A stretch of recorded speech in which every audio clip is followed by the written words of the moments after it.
So now let's move further to the second aspect of the talk, which is Hinduism versus Hindutva. So we have already seen Hinduism, which speaks about one God, worshipping of one God who does not have an image, who is unseen, who does not have any partners, any children or any lords. And then we have seen that the future coming prophet and Avtar is mentioned in the Hindu scriptures. So this is in short the religion of Hinduism that is very close to the teachings of Islam. So a good Hindu, a religious Hindu, a devoted Hindu would move forward from the Hindu scriptures to now following Prophet Muhammad, peace be upon him, who has brought the last and final revelation, that is Al-Quran. But now what is happening is we are dealing with something sensitive today, which is Hinduism versus Hindutva. Many of the global people who hear about India or who hear about Hinduism, one of the first names that comes to our mind is the name of Mahatma Gandhi, who is called as the father of nation of India for Indians. And he's very well respected, not just in India, but across the globe as a non-violent revolutionary of India. Interestingly, for your information, this is now where we enter into the zone of Hindutva. So we will look into briefly what is Hindutva, what have they done, and what are they currently doing in order to have an idea of this ideology. Now, Hindutva is not based on the proper teachings of Hinduism. Hindutva can be called and has been termed as a radical ideology amongst the Hindus, or you can call as the extremists amongst the Hindus. They go against the peaceful, non-violent, revolutionary approach of somebody like Mahatma Gandhi ji, who is the father of nation of India. To just give you a glimpse of the extremism of the ideology of Hindutva is one of the groups in India by the name RSS. This is the acronym, the short form of this group, which is RSS. They, who were formed in 1925 in the month of September in Nagpur, India. They were registered as RSS as a political group, as a group of Hindutva ideology. Now this group had adherents, followers, and those who were influenced by their ideology. To give you a quick glimpse of what this ideology has already committed, acts of extremism, violence, and even criminal behavior, including, you can call it, terrorism to a large extent. One of the major incidents that took place on the soil of India was the murder of Mahatma Gandhi ji, the father of India. He was murdered by a Hindu person, by a person who proclaimed to be a follower of the religion of Hinduism, but in reality was attached to the ideology of Hindutva. He gunned down Mahatma Gandhi ji and in broad daylight. And he was an adherent of Hindutva ideology and an affiliate of RSS, the Hindutva group registered in India. Since then, so you can imagine, the murder of the father of the nation of India was committed by an affiliate of RSS, by a member of RSS.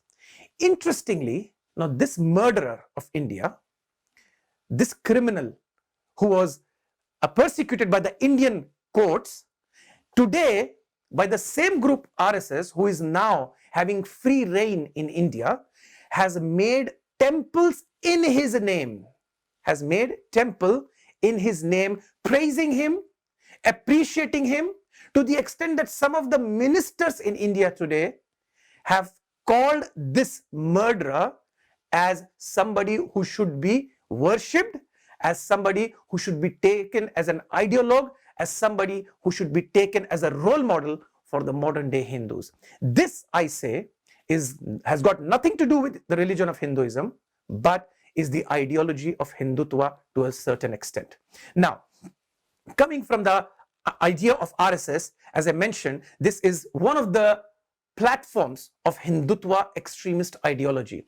What they are doing is they believe, and they set up this RSS group in 1925, and then since the independence 1947, and from 1925 to 1947, their call was to establish India as a Hindu nation, as a Hindu state.